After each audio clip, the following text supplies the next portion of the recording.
Bueno, hermanos queridos, les decía, en esta mañana damos por finalizada este libro muy breve de 4 capítulos que ustedes recordarán, lo venimos desarrollando ya hace bastantes domingos y lo que hoy vamos a considerar es un breve resumen de lo que fue la vida de Ruth, y aún leyéndola se pueden distinguir 4 etapas bien definidas de la experiencia de Ruth, que simboliza, recordemos bien, y el libro mismo lo es un catálogo, por decirlo así de esta manera, perfecto,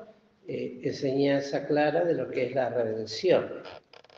Recordemos que cuando iniciamos los estudios dijimos que para los judíos el libro de Ruth era tomado verdaderamente como una enseñanza clara, práctica, bien definida de la obra de la redención, enseñada en la ley que hemos considerado, pero también que tiene, y así le hemos tratado de dar a lo largo de todos estos domingos, una aplicación netamente de carácter práctica espiritual para nosotros los creyentes hoy. Pues la palabra de Dios no envejece ni caduca, al contrario, fue escrita para nosotros, para que seamos enseñados, corregidos, edificados, instruidos en el conocimiento de la palabra de Dios. Y estas 4 etapas también se replican en la vida de los creyentes, en la vida de todo ser humano, hasta llegar a la perfecta redención de nuestro ser, que lo llegaremos a considerar ahora al finalizar la lección de hoy.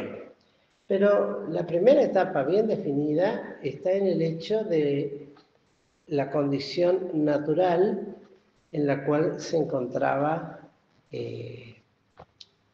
esta preciosa mujer, decimos virtuosa, llamada Ruth. Y lo define la palabra de Dios como que era moabita. Y los moabitas no podían aún entrar en... Vamos a ver si podemos leer el texto en Deuteronomios 23:3.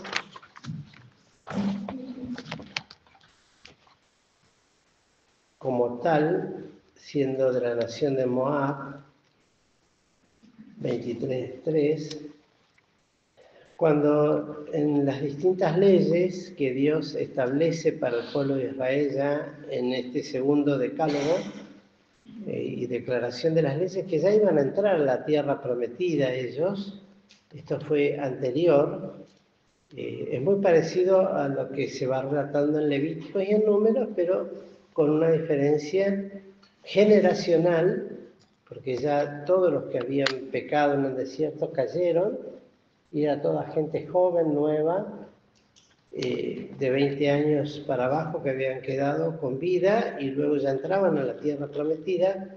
Entonces Dios les vuelve a repetir aquellas leyes que tenían que ser guardadas en el pueblo de Israel, en la nación de Israel, para preservar su identidad, para preservar su pensamiento y su misión sobre la tierra, que recordemos siempre era dar testimonio de la verdad de un solo Dios único y verdadero. Y entonces en este capítulo 3 hay varias leyes que tienen que ver con prohibiciones y limitaciones que tendrían. Y podemos leer desde el versículo 1 para entender un poquito nada más. Dice, y no entrará, 23:1, no entrará en la congregación de Jehová el que fuere quebrado, ni el castrado. No entrará bastardo en la congregación de Jehová. Ni aun en la 10ª generación entrará en la congregación de Jehová. Y luego habla ya directamente a estas dos naciones, que son de Amón y de Moab, y dice, no entrará amonita ni moabita en la congregación de Jehová, ni aun en la 10ª generación entrará en la congregación de Jehová para siempre. ¿Por qué? Porque cuando no salieron a recibir con pan y agua al camino, cuando saliste de Egipto, y porque alquiló contra ti Balaam, hijo de Peor de Mesopotamia en Siria, para que te maldijese. Mas no quiso Jehová tu Dios oír a Balaam, y Jehová tu Dios te volvió la maldición en bendición, porque Jehová tu Dios te amaba. No procurarás la paz de ellos, ni su bien en todos los días para siempre. Fíjense, esta era una ley muy clara. Tanto los de Moab como los amonitas, que eran, por decirlo así, parientes lejanos, se puede decir, de los israelitas. Sin embargo, cuando ellos salieron de Egipto, no salieron a recibirlo bien. Fueron despreciados, rechazados, y hasta se levantaron en armas contra ellos. Y, por supuesto, está la maldición que querían echar sobre ellos cuando el rey, creo que se llamaba Balaam, contrata a aquel profeta Balac para que, o al revés, no recuerdo bien el nombre, maldijese al pueblo de Israel, y el profeta no lo pudo maldecir. Y al contrario, en lugar de maldecir, bendecía al pueblo y glorificaba el nombre de Dios por lo que veía en ese pueblo. Entonces, estas naciones no podían entrar, estaban totalmente prohibidas. Lamentablemente fue al lugar donde Noemí y Abimelech, su esposo, a la tierra de Moab, fueron a parar cuando hubo hambre en Israel, y allí se casó la moabita con uno de sus hijos, con Malión, y bueno, tenía una vida típica, mundana, que adoraban a los dioses conforme a sus costumbres y a su tierra, y era una más de aquel lugar. O sea, no había ninguna... Era un ser humano pecador, más aún todavía en los tiempos de las leyes que Dios establece, sentenciada a que nadie entraría a la congregación de Jehová. Por lo tanto, tenía una vida de esa naturaleza, y que, como tal, en el libro de Romanos, si vemos ahora en Romanos, el capítulo 3, cuando el apóstol Pablo habla de la condición de los hombres en general, y cuando habla de la condición de los hombres también está hablando de, aún los de aquel tiempo, por supuesto, ¿no? Dice en el capítulo número 3, en el versículo 23, nos dice, por cuanto todos pecaron y están destituidos de la gloria de Dios. Esta era la condición de la primera etapa de la vida de Ruth, era esta. No es que ella era distinta a las demás moabitas de su tiempo, no es que tuviera una mejor conducta o pensamiento. Ella había nacido y se había criado en esa tierra, y como tal había vivido, y así había llegado a conocer a la familia de Noemí, y en esa condición, y estaba así, tal cual. Eso nos habla también y nos representa a que todos, exactamente todos, no hay un hombre que nazca en este mundo que no esté bajo esta sentencia relatada aquí por el apóstol Pablo en el versículo 23, donde dice, por cuanto todos pecaron y están destituidos de la gloria de Dios. Esa es la condición que no tiene ningún tipo de reclamo por el hombre para decir, no, yo no estoy bajo esto.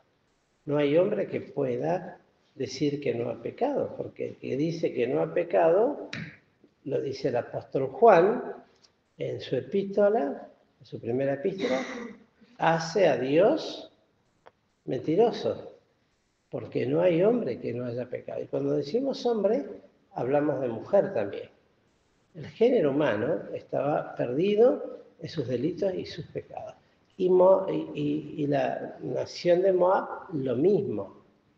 No hay diferencia.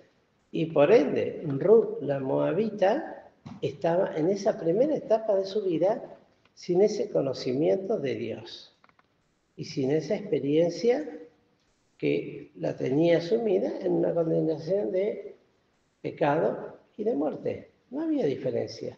Entonces esa es la primera etapa, la cual no podemos dejar de considerar como tal.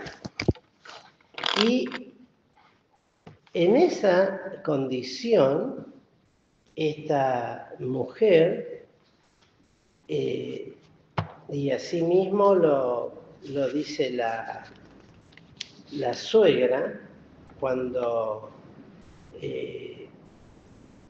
habla con ella, ¿se acuerdan al principio que dijimos, cuando se despide ella y las quiere mandar a su tierra otra vez y a su parentela, les dice que vuelvan de donde habían salido y que vuelvan a su parentela y a sus dioses y a su tierra y que hagan la vida que habían hecho siempre. O sea, para Noemí era así, que volvieran a lo que habían sido antes. Les recordarán también que ahí se definen las dos nueras. Una llora amargamente, besa a la suegra y vuelve a su pasada manera de vivir. Vuelve a sus dioses, a su pueblo, a su parentela, a lo que era antes. Y Noemí, evidentemente, habiendo convivido con la familia, una familia israelita, que tendría también conocimiento de haber oído lo que era Israel, lo que hizo, etcétera, etcétera, y le habrán contado también cómo llegaron ellos a la tierra ahí. Sin embargo, ella toma una decisión distinta, ¿no? Y le inquiere a Noemí que no le ruegue más que la deje. Y en el capítulo 1 dice, y aquí tu cuñada se ha vuelto a su pueblo y a sus dioses. Vuélvete tú tras ella. Y Ruth respondió, no me ruegues que te deje y me aparte de ti, porque donde quiera que tú fueres, iré yo.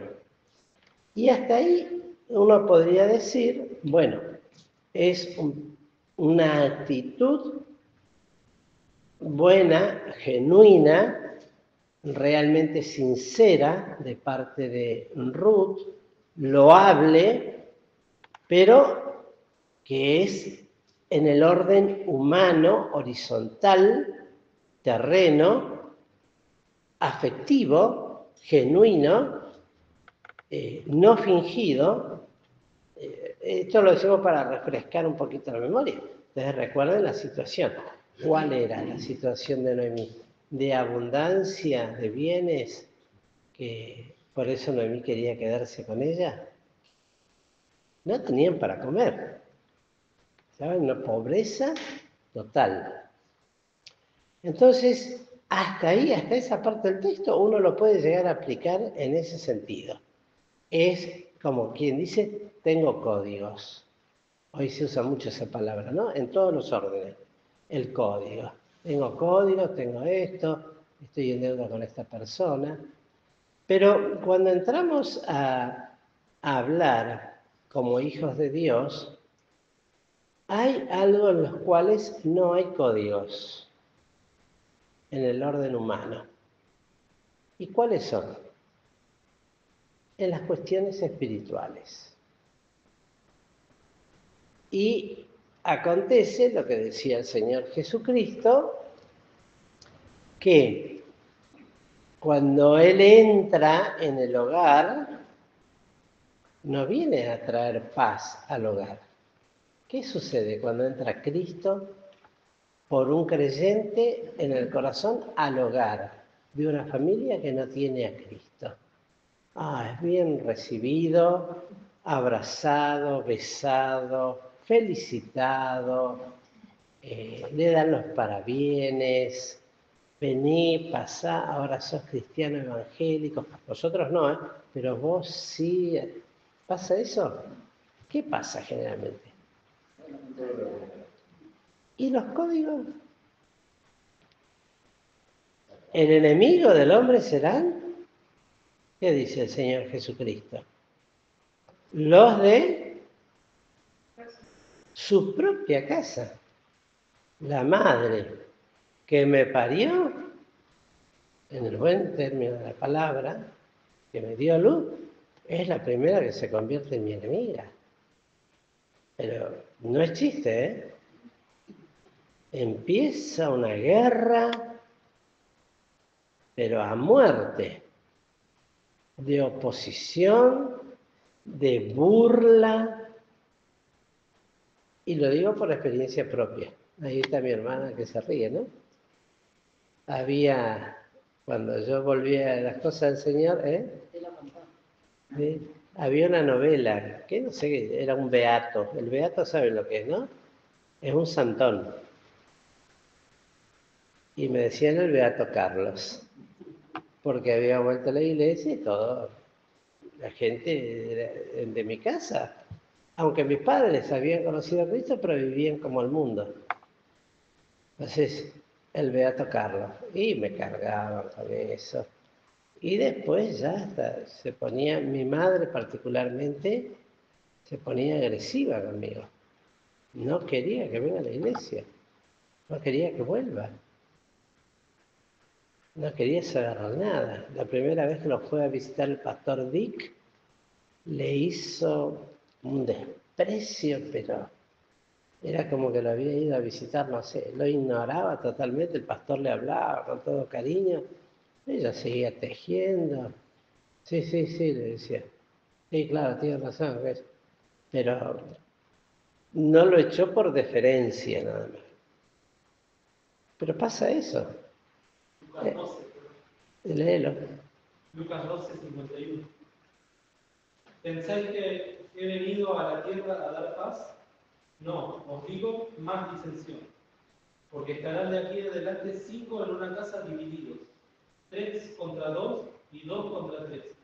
El padre estará dividido contra el hijo contra el padre, la madre contra la hija y la hija contra la madre, la suegra contra la nuera y la nuera contra la suegra. Desde ya eso se debe entender en el sentido espiritual.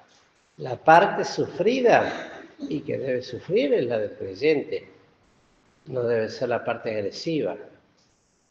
Había uno que había entendido y estarando, iba y se agarraba a las piñas con el suegro, con el padre.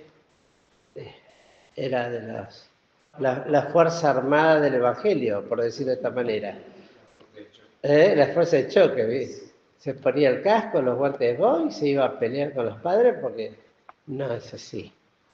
En verdad es participar de los padecimientos de Cristo, porque aún Cristo lo padeció en su propia casa. Entonces, hasta esa parte del texto uno puede decir, como decíamos recién, que había un código desde el punto de vista. Pero luego Ruth agrega, porque donde quiera que tú fueres, y luego dice, donde quiera que vivieres, viviré. Y luego, tu pueblo será mi pueblo y tu Dios, mi Dios. Entonces, ya eso habla no de un código de deuda humana, no un código de la carne para que vivamos conforme a la carne, porque ya lo había demostrado Orfa, el código humano. Lloró mucho. Se ve que Noemí, a pesar de ser judía, sin embargo, fue una mujer amada. Pero la otra respetó los códigos humanos, pero en el orden espiritual no se metió. No hubo una experiencia en ella. Pero en Ruth sí. Porque esta promesa no la hace un incrédulo por puro amor. A veces lo hacen aquellos que quieren alcanzar a alguien, prometen en vano y después cuando están con lo que consiguieron, se dan vuelta atrás. Y todo lo que prometieron se lo lleva el viento. Hoy día aún hasta los papeles firmados se los lleva el viento. Cuanto más las palabras de compromiso dadas en un momento de engaño, de mentira. Bueno, si yo le prometo todo. Total, una vez que consiga lo que tengo, chao pichi, acá se hace lo que digo yo. Bueno, en este caso Noemí no. Tuvo una experiencia genuina en el conocimiento de Dios y de lo que le había dicho Noemí. De dónde venían, seguramente habrá tenido tiempo para ella expresarle qué era el pueblo de Israel, cuáles sus costumbres, cuáles sus modos, los pactos, los sacrificios, todo lo que tenía que ver con el pueblo, las promesas recibidas. Y Ruth lo aceptó genuinamente. Y hasta podríamos decir, se hizo una prosélita, aunque el prosélito era aquel que se hacía judío, aunque era incrédulo, ¿no? Seguía las leyes y los modos judíos. Ella aceptó. Al decir estas cosas, está haciendo un compromiso verdaderamente espiritual, que ahí es donde no existe el código humano que se sostenga. Porque no solamente está hablando de una experiencia pasajera, estaban tomando decisiones firmes al punto tal de que tal promesa la habría de sostener aún, como decimos siempre, a través de la permanencia en el tiempo. No era para un día, ni era para dos. Era, donde tú vivieres, viviré yo. Y donde tú murieres, ahí moriré yo. Dice, así me haga Jehová, y así me dé. Mira usted la promesa que le hace, el compromiso, que solo la muerte hará separación entre mí y ti. Ustedes recuerdan que esto yo lo di en una de las clases, dije que generalmente eso se utiliza, es muy lindo, es un compromiso de amor, pero en este caso hay otro contexto mucho más serio todavía. No es que no sea serio el compromiso de casamiento, pero estamos hablando de una situación verdaderamente complicada y difícil. ¿Me podrás traer un té con azúcar, por favor? Cualquiera que tenga azúcar. Y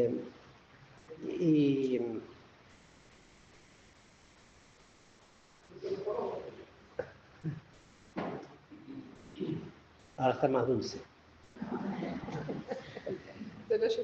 Gracias.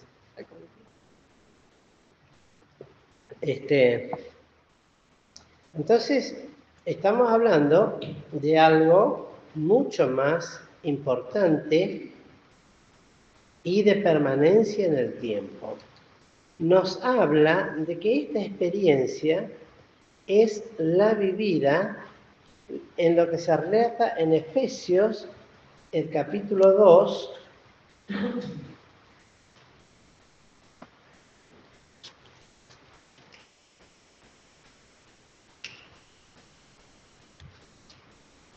Efesios 2,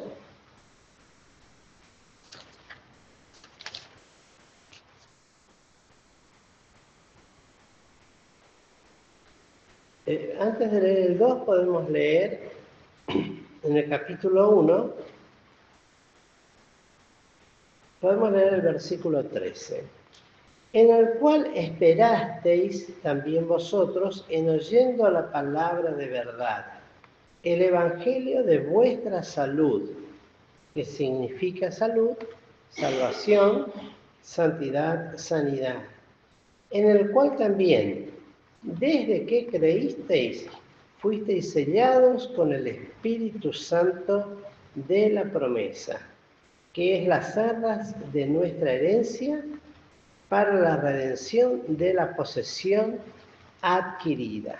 Entonces, queridos, fíjense, desde el momento en que oísteis, ¿no?, la palabra de verdad, el evangelio de vuestra salud, es lo que sucede con un alma cuando viene al conocimiento de la verdad. Viene al conocimiento de la verdad.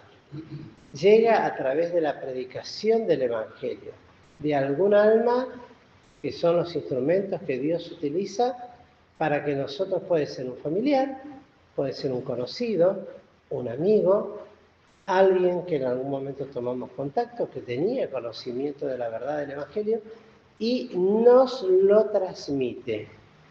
Eso significa llegar al conocimiento de la verdad, de la palabra de verdad. Esto es importante, no cualquier palabra, sino la palabra del evangelio. Recordemos esto, la única palabra que puede producir vida es la palabra de Dios. No es la palabra de autoayuda, no es la palabra de consuelo, no es una palabra de ánimo para un alma. Es la palabra de Dios. Es la única que puede generar vida en el alma sin vida. Porque Dios es vida y la palabra que sale de su boca es palabra de vida. Entonces, oír esa palabra, por eso dice que la fe viene por el oír y el oír por la palabra de Dios. Esa es la única que produce la fe salvadora. No hay otra palabra. Muchas veces nosotros somos muy buenos para consolar a las personas, pero lo hacemos en el orden humano. Y pensamos que ya eso es suficiente, y no es suficiente. La palabra que puede alcanzar a consolar a un alma y darle vida es basada pura y exclusivamente en la palabra de verdad. Se refiere a la palabra de Dios, a las sagradas escrituras. Y eso no nos debe avergonzar ni aun en el tiempo en que vivimos. Aunque nos traten de ¿qué? De retrógradas, de desubicados, de, no sé, de que esa no es una palabra para este tiempo.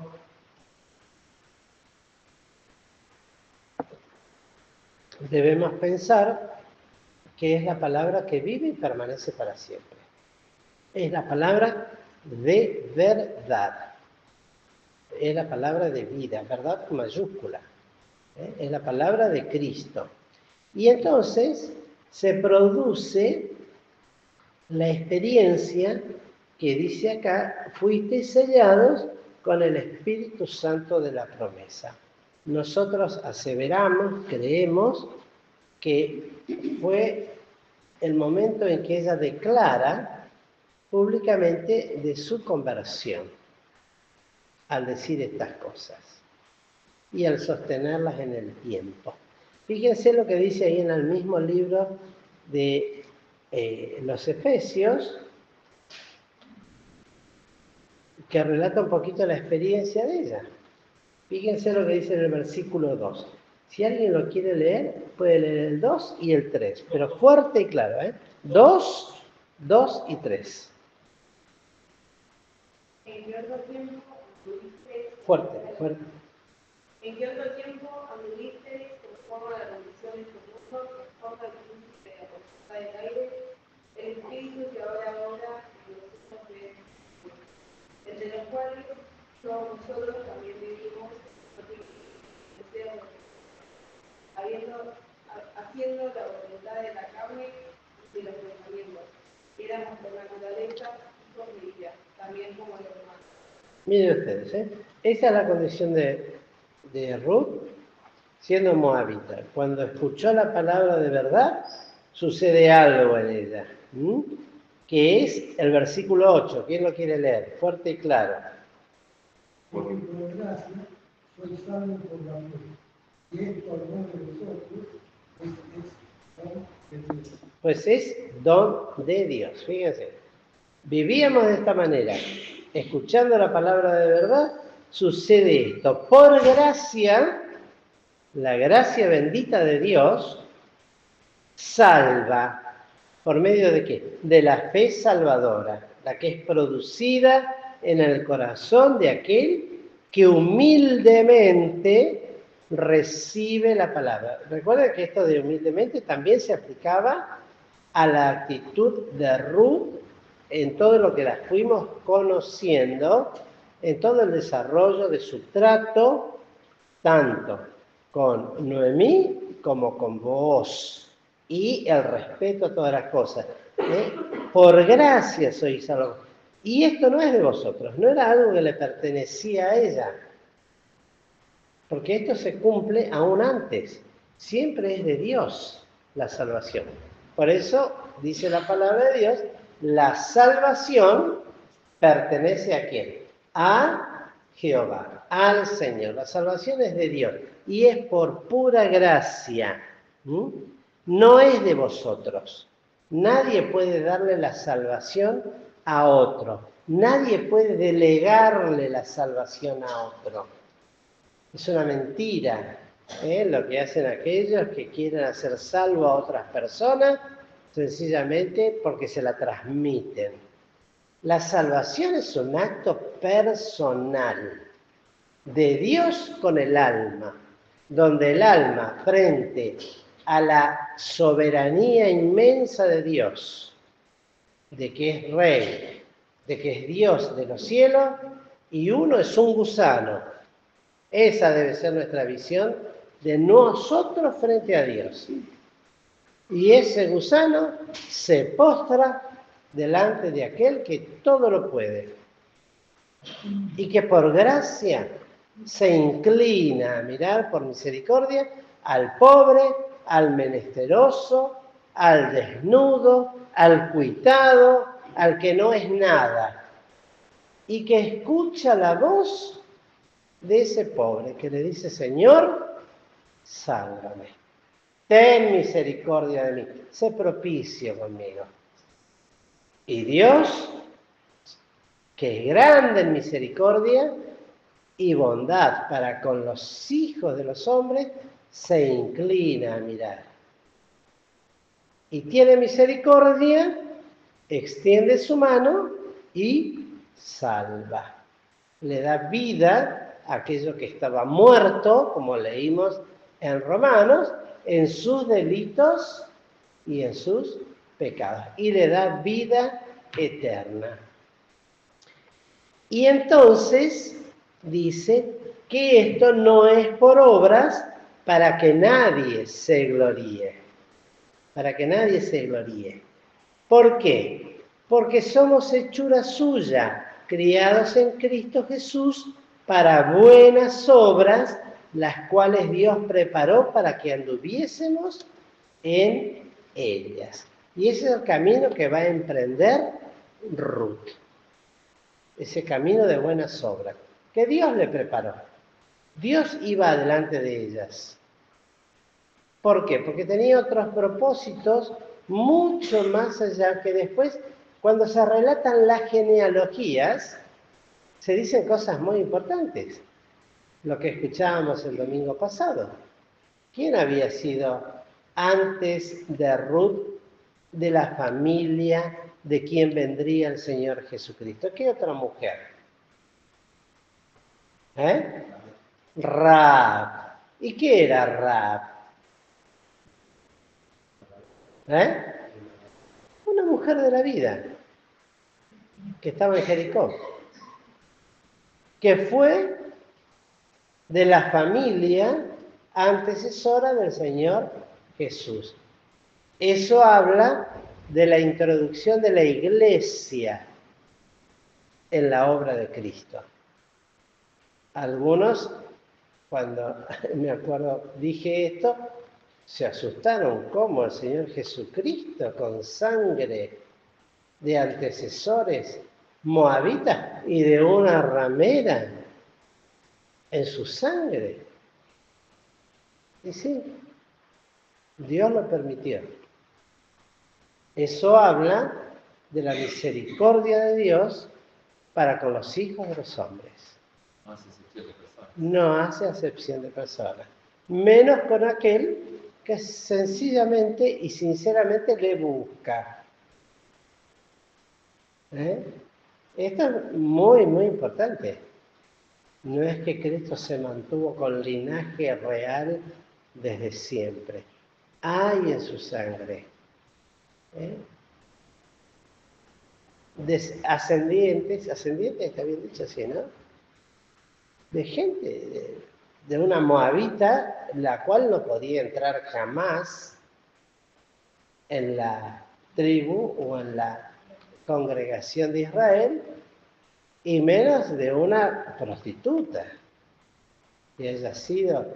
Yo tengo una antecesora que era prostituta. ¿Qué tal? Hasta a nosotros nos daría cosa decirlo, ¿no? Pero bueno, así queda la Biblia. Después lean la genealogía y lo detalla, Y lo detalla. El nombre de aquel espía que se casó con Rahab, que entró al pueblo de Israel, y después de eso nace Boaz, que se casa con una moabita, del cual después también nace Isaí, que es el padre de David. Y luego de David vendrá el Señor Jesucristo, de la descendencia de uno de sus hijos. Bueno, lo cierto es que esto nos habla de la primera etapa, de su conversión y de su vida de permanencia y de constancia en el camino de la fe. La segunda etapa de la vida de ella es que, a pesar que también representa otro tipo de creyentes, no es que solamente representa a uno, sino también la segunda etapa nos habla de aquellos que, siendo renacidos, que hay muchos, sin embargo, no dejan la pasada manera de vivir. ¿Eso qué quiere decir? Sí, yo acepté a Cristo como mi Salvador, pero ese pero es una conjunción adversativa que establece un nuevo pensamiento contradictorio. Por eso es adversativo. Pero, sí, vos sos creyente, pero hago tal cosa, estoy en tal otra. Sí, tenemos a Cristo en el corazón, pero no dejamos la pasada manera de vivir. A mí una vez una hermanita, jovencita en ese momento, dice, no, yo vuelvo al mundo porque perdí toda mi adolescencia en la iglesia. Voy a recuperar lo que dejé atrás. Y era creyente, yo estoy seguro que es creyente, un día la vamos a ver. Si no en esta vida, en la eternidad, pero yo estoy convencido que es creyente. Pero le costó dejar su pasada manera de vivir. Y es lo que sucede con tantos creyentes, con muchísimos creyentes.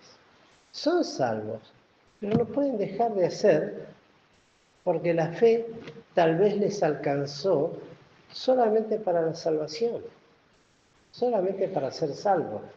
Pero les cuesta horrores. ¿Por qué? Porque no se definen. No se juegan, como quien dice, a padecer por Cristo lo que tienen que padecer. Entonces, prefieren seguir disfrutando de las cosas terrenas, de los placeres, se ocupan de estar bien económicamente, que no está mal, por supuesto que uno trabaje y pueda estar mejor, pero si no lo consigue, no obstante, bueno, procura agradar a Dios, pero hay otros que no. Y es lo que se define en Romanos, fíjense 6,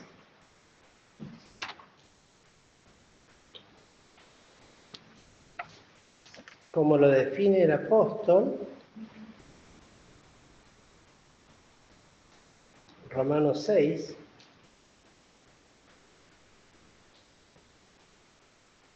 podemos leer salteado, ¿eh? Dice, en el versículo 1, pues ¿qué diremos?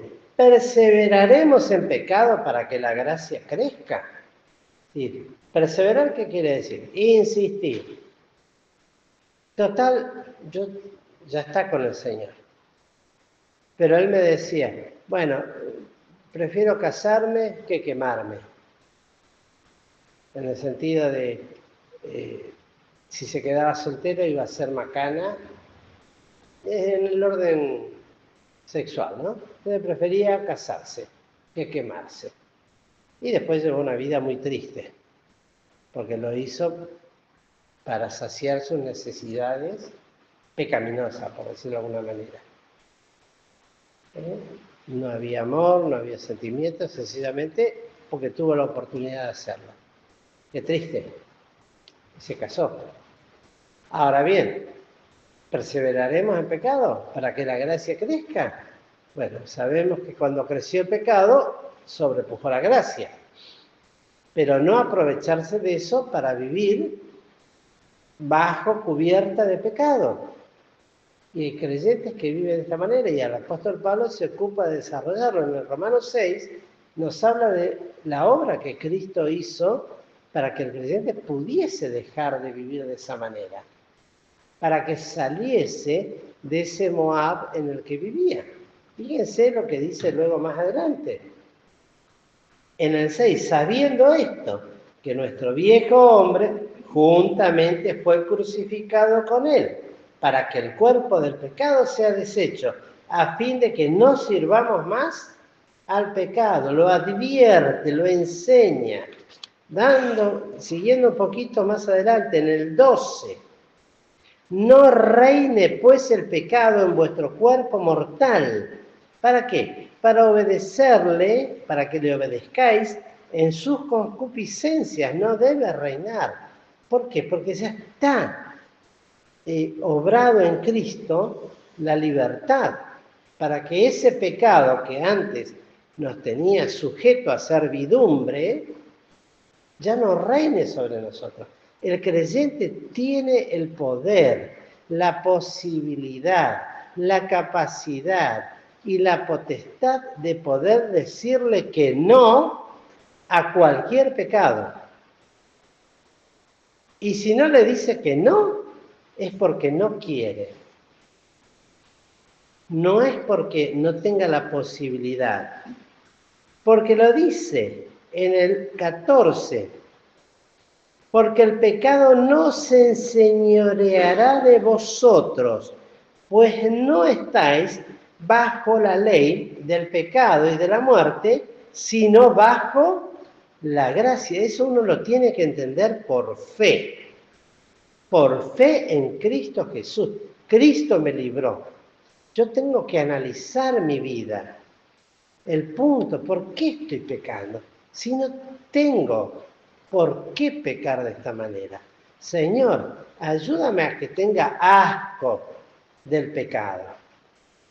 Porque esa es la experiencia la que tenemos que llegar a tener. Asco a un pecado. Ustedes, yo creo, hoy hablaba con una hermana, no le voy a decir el nombre, pero que cuando ve determinado insecto, o entonces uno que se mueve todo, que anda en la tierra, no voy a decir el nombre, ¿no? Le produce realmente repulsión, asco, desagrado, fobia. Bueno, ¿qué tal eso con el pecado? Tal debería ser el rechazo que tendría que haber en nosotros. Tal es la experiencia de Ruth. Luego, en este proceso, en esta segunda etapa de su vida, ya convertida, ahora tenía que aprender esta experiencia, como nosotros. Una cosa es ser salvos. Ese es el primer paso. Eso es lo primero. Luego hay todo un proceso en la vida cristiana que implica, el segundo, alcanzar a ser santos. Y para poder ser santos hay que limpiarse de toda especie de mal. Y esa limpieza comienza a través de una experiencia de repulsión y de rechazo hacia todo aquello que sabemos conscientemente que está mal. Pero ahora tengo que ejercer la potestad que tengo de decirle que no. ¿Para qué? Para que no reine. Pues ¿qué? ¿Pecaremos? Dice en el 15. Porque no estamos debajo de la ley, sino debajo de la gracia. En ninguna manera, terminante. Eso no puede ser en cada uno de nosotros.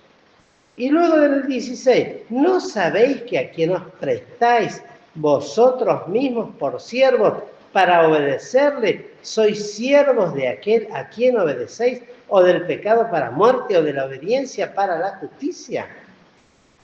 Hermanos queridos, esta palabra prestarse es muy fuerte. ¿Entendemos lo que significa prestarse? Uno puede decir, sí, bueno, me presto para hacer aquello. No, prestate. ¿Quién se presta a sí mismo? Una vez le pregunté a una hermana, y se lo voy a preguntar acá a Liliana, ¿vos te prestarías a que haga con vos lo que quieras? Ni ahí, ¿verdad? Conociéndote. Ni ahí. ¿Y vos, Silvia? Menos que ella. No, ojo que después te vas a tu casa, ¿eh? Pero no, ¿cómo me voy a prestar? Es muy fuerte. Y el pecado pide que nos prestemos a hacer cualquier tipo de bajeza. Que después al final dice, fíjense lo que dice al finalizar, en el 21. ¿Qué fruto pues teníais de aquellas cosas de las cuales ahora os avergonzáis?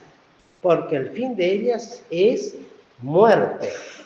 Cuando hacemos una visión al pasado y vemos a las cosas que nos hemos prestado en cuerpo, en alma y en espíritu, de muchas de ellas, miren, son innombrables, innombrables, y nos causan vergüenza. Yo detesto a los que hacen alarde del pasado que tuvieron.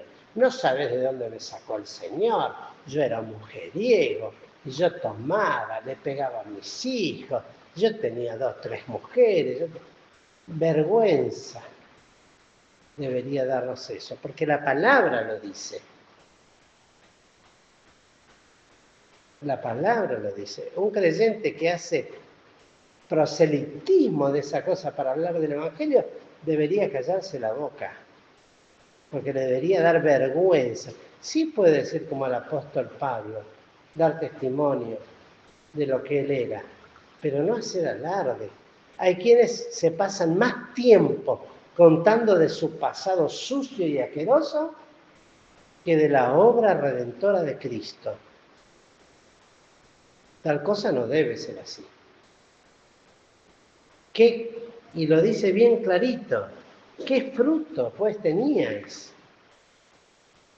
Porque al final todo eso produce muerte. Bueno, eso era lo que ahora toca a Ruth y nos toca a nosotros empezar a experimentar la santidad de vida, con todas las luchas que eso trae.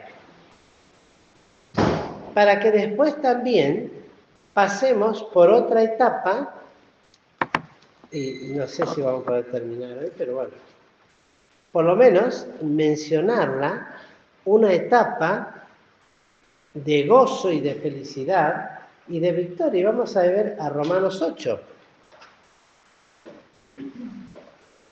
Cuando empieza diciendo, lo voy a ir leyendo seguido, ahora pues ninguna condenación hay para los que están en Cristo Jesús, los que no andan conforme a la carne, más conforme al Espíritu. Recuerden que en Romanos 6 leíamos, no nos prestemos. Bueno, ahora no hay condenación para los que viven conforme a la vida espiritual. Entonces fíjense que espíritu acá está mencionando en minúscula, no está hablando del Espíritu Santo, pero habla de la vida espiritual de la nueva criatura, de aquello que ha sido formado y nacido en nosotros desde el momento en que oímos la palabra del Evangelio de verdad. Nació en nosotros la nueva criatura y ahora esa criatura es la que gobierna nuestras vidas, crucificando al viejo hombre que nos quiere llevar a esa otra vida de prestarnos a las cosas sucias, rastreras, inmundas, asquerosas, para llevarnos a una vida limpia y sana en Cristo. Y no hay condenación. ¿Qué condenación puede haber para alguien que vive la vida del Espíritu de Dios? Que vive conforme a la nueva criatura, que anhela. Hay en nosotros la posibilidad, por la nueva criatura que tenemos, de anhelar las cosas de Dios, de desear las cosas de Dios, de gustar de las cosas de Dios, y no forzado, ni por violencia, ni por ser traído de los pelos, sino porque yo anhelo, porque necesito, porque estoy pasando por pruebas, porque estoy pasando por tribulaciones, y necesito escuchar la palabra de Dios que me aliente, que me anime, que me fortalezca. Me está restaurando, me decía la otra vez un hermano que me escribe del Uruguay, un joven. Viví una vida muy fea, estuve años apartado del Señor, hice de todo, pastor. No le pedí yo ningún detalle, como es mi costumbre, porque no hurgo en la vida del pasado de las personas. ¿Qué puede decirme, pobrecito? Ya demasiada carga tiene con la vida que vivió. ¿Qué le voy a andar hurgando? Pero y decime, ¿y vos hiciste tal cosa? ¿Y vos hiciste...? ¿Qué sé yo? Ojalá no me entere nunca.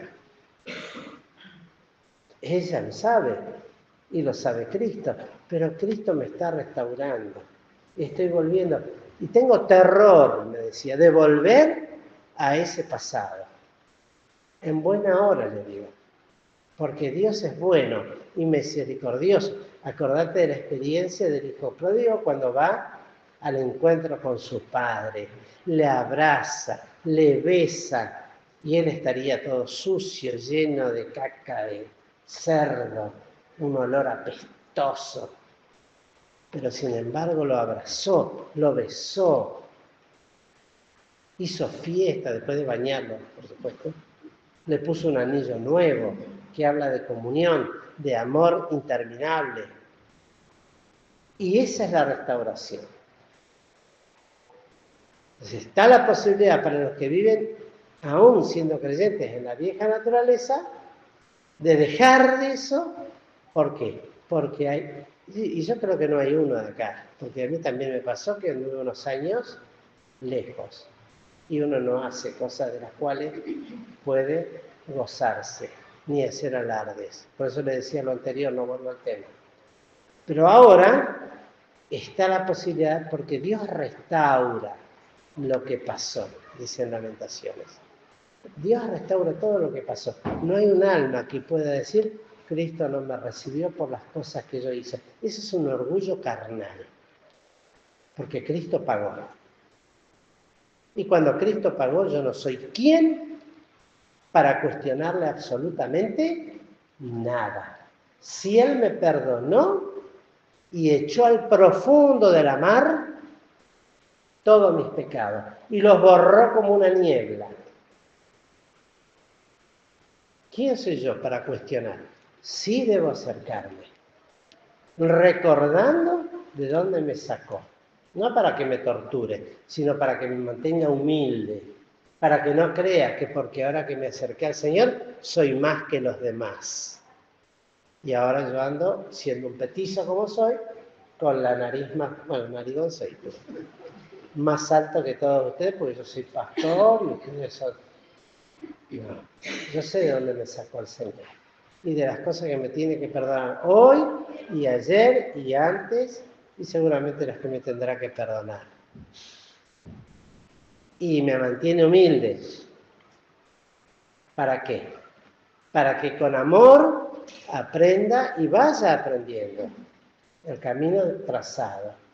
Y ahora dice, no hay ninguna condenación, porque los que viven conforme, ahora estoy en el 5, porque los que viven conforme de la carne, de las cosas que son de la carne se ocupan. Más los que conforme al Espíritu, de la nueva criatura, de las cosas del Espíritu. Por eso, les decía recién, un creyente debe acostumbrarse a eso desde el punto de vista espiritual, a entender que hay algo en él que necesita esa vida que ahora ofrece el Señor a través de la vida del Espíritu. Y tenemos esto, la intención de la carne es muerte, más la intención del Espíritu, vida y paz. Y esa lucha del 7, siempre la intención de la carne es enemistad contra Dios, porque no se sujeta a la ley de Dios, ni tampoco puede. Así que los que están en la carne no pueden agradar a Dios. Punto. Es mucho para decir. Mas vosotros no estáis en la carne, sino en el Espíritu. Y ahora fíjense la diferencia, ¿eh? Si es que el Espíritu de Dios mora en vosotros. Minúscula y mayúscula. No hay error en la Biblia. Está perfectamente. Minúscula, ¿por qué? Porque es la nueva criatura. Nosotros tenemos algo divino adentro. No es que somos divinos. ¿Qué es lo que tenemos divino dentro nuestro? La obra de Cristo, que es lo que va a permanecer para siempre. Lo divino está en la persona bendita del Espíritu Santo de Dios. Y entonces nosotros ya no tenemos eso. El Espíritu de Dios mora en nosotros. Fíjense, porque el mismo Espíritu, dice más adelante, es el que da testimonio. Fíjense ahí, lo estoy buscando, ahí está, en el 15. Porque no habéis recibido el espíritu de servidumbre para estar otra vez en el temor del pecado y de la muerte, mas habéis recibido el espíritu de adopción, no siendo hijos, nos hizo hijos. Rahab, no siendo del pueblo de Dios, fue adoptada al pueblo de Dios. Ruth, siendo moabita, fue adoptada y hecha familia de la familia de Cristo, por el cual clamamos, papito, padre, quiere decir. Qué hermoso. Esa es la experiencia que tenemos. Esa es la realidad que está en nosotros. ¿No la vemos todavía? Bueno, tenemos que aprender a verlo por fe, porque eso ya está. ¿Saben cuándo estuvo eso? Cuando Cristo en la cruz del Calvario dijo, consumado es. Ya está. ¿No lo vivimos? No es culpa de Dios, no es culpa de Cristo. No le echemos culpa a nada. Aprendamos a hacernos responsables de nuestros propios actos. No es ni mi mujer, ni mi hijo, ni mi esposa, ni mi esposo.